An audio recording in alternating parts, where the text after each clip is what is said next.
अस्सलाम वालेकुम, कैसे हैं आप? सब ठीक है? फिट है? नई वीडियो के साथ आपकी खिदमत में हाजिर हूँ।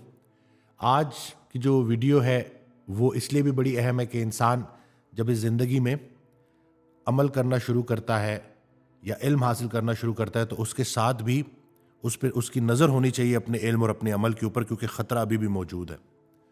और वो ऐसे है कि अल्लाह ताला से जब इंसान दुआ करता है कि या अल्लाह मेरे इल्म में इजाफ़ा फरमा, तो इल्म तो अल्लाह दे देता है लेकिन अमल नहीं होता। तो इसलिए इल्म के साथ अमल भी मांगना चाहिए। इल्म आपको अल्लाह ने देना शुरू कर दिया, उसके साथ अब अमल होना शुरू होता है।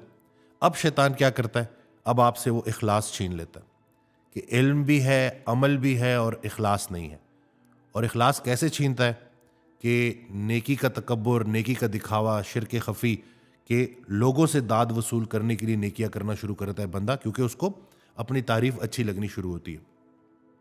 सहाबा कराम को जब कोई जो है उनकी तारीफ करता था तो उन पे ज़रा नागवार गुजरती थी, क्योंकि वो नेकी खालिसन अल्लाह की रज़ा के लिए किया करते थे।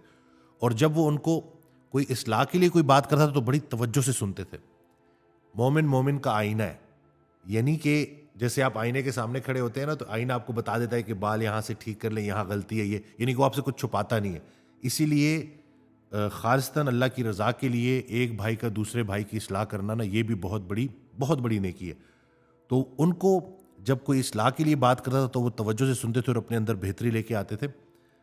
अल्लाह की रहमत में दाखिल होने का एक जो सबसे बड़ी निशानी है ना, कि जब इंसान के ऊपर अपनी गलतियां आया होनी शुरू हो जाए, कि वो देखे कि अच्छा भाई, वाकई मेरे अंदर अभी बड़ी इस्लाह की ज़रूरत है। और कोई बंदा भी अगर उसकी इस्लाह के लिए उनको बात कर रहा है, नसीहत कर रहा है, ख़ास तौर पे बड़े, तो वो तवज्जो से सुनता है और उसके ऊपर अमल करता है। तो आप जब भी देखें कि अल्लाह ताला ने आपको इल्म अता किया, उसके साथ आपका अमल भी ठीक हो गया, तो उसके साथ साथ इखलास का होना बड़ा ज़रूरी है। हज़रत वासिफ़ अली वासिफ़ रहमतुल्लाह ने इसका बड़ा आसान फार्मूला बता दिया कि उस दिन मैं ऑडियो सुन रहा था, उसमें इरशाद फरमाते हैं कि दो काम करना छोड़ दो।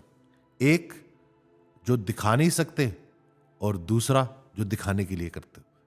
यानी कि तन्हाई में किए हुए गलतियां, गुनाह के, जिसमें आपको पता है कि जैसे इशफाक अहमद साहब की बड़ी प्यारी बात है कि गुनाह करने से पहले बंदा इधर उधर देखता है, ऊपर नहीं देखता। तो अपनी तन्हाई को कलमा पढ़ाना है, अपनी तन्हाई को मोमिन करना है, तो एक तो वो काम छोड़ दो जो दिखा नहीं सकते, ठीक है, ज़िंदगी में जो है आसानी हो जाएगी, इखलास आ जाएगा। दूसरा, जो काम दिखाने के लिए करते हो वो छोड़ दो, यानी कि दिखावे के लिए।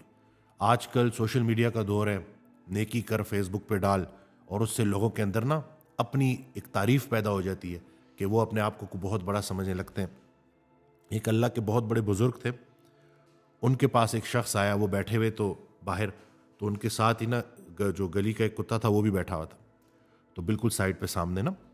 तो वो एक शख्स आया, उनकी तारीफ़ें करना शुरू कर दी और कहा कि हज़रत आप कितने नेक हैं, आप कितने अजीम हैं, अल्लाह ने आपको क्या मर्तबा दिया है, और ये और वो। तो वो इतनी उनके ऊपर वो तारीफ़ नागवार गुजरी कि उन्होंने उस शख्स को रोकने के लिए कहा कि मैं कहाँ अच्छा हूँ, मुझसे तो ये गली का कुत्ता अच्छा है जिसका हिसाब नहीं होगा।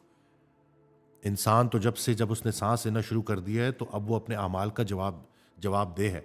और जो सच्ची नीयत के साथ अल्लाह के लिए नेकी करता है, उसमें तकब्बुर नहीं आ सकता, वो दूसरों से तारीफ नहीं वसूल करता। फ़तह मक्का जब हुआ तो सहाबा कराम परेशान थे, रो पड़े। तो लोगों ने पूछा कि भाई आपको तो फ़तह मिल गई, तो आप परेशान क्यों हैं, रो क्यों रहे हैं?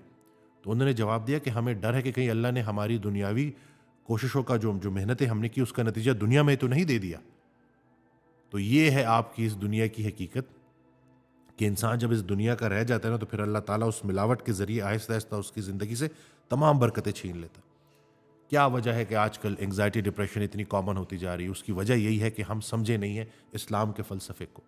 मैंने पहले भी एक वीडियो में जो है ये बात की, मुझे बड़ी प्यारी लगी थी कि या अल्लाह मुझे उस दानाई से बचा जो रोना ना सिखाए।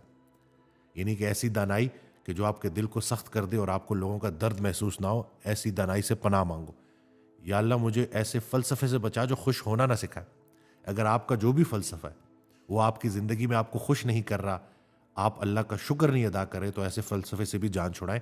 ऐसा फ़लसफ़ा सिर्फ़ और सिर्फ बर्बादी है। और या अल्लाह मुझे ऐसी अज़मत से बचा जो झुकना ना सिखाए। यानी कि अगर आपके अंदर आजी नहीं आ रही, तो इसका मतलब है कि वो जो मर्तबा है ना, वो आपको तकब्बुर की उस हद पे ले जाएगा कि जहाँ पे आप में और फ़िरौन में कोई फ़र्क नहीं रहेगा।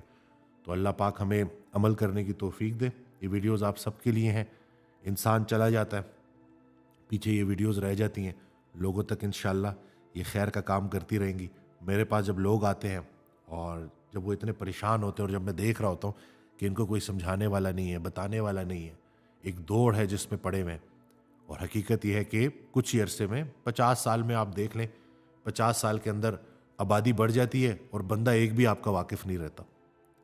मकान बड़े से बड़े हो रहे होते हैं, आबादियाँ बढ़ रही होती हैं, 40 लाख से 50 लाख आबादी हो जाती है, लेकिन आपकी गवाही देने वाला कोई नहीं होता, आपका प्यारा, आपका वाकिफ कोई नहीं होता।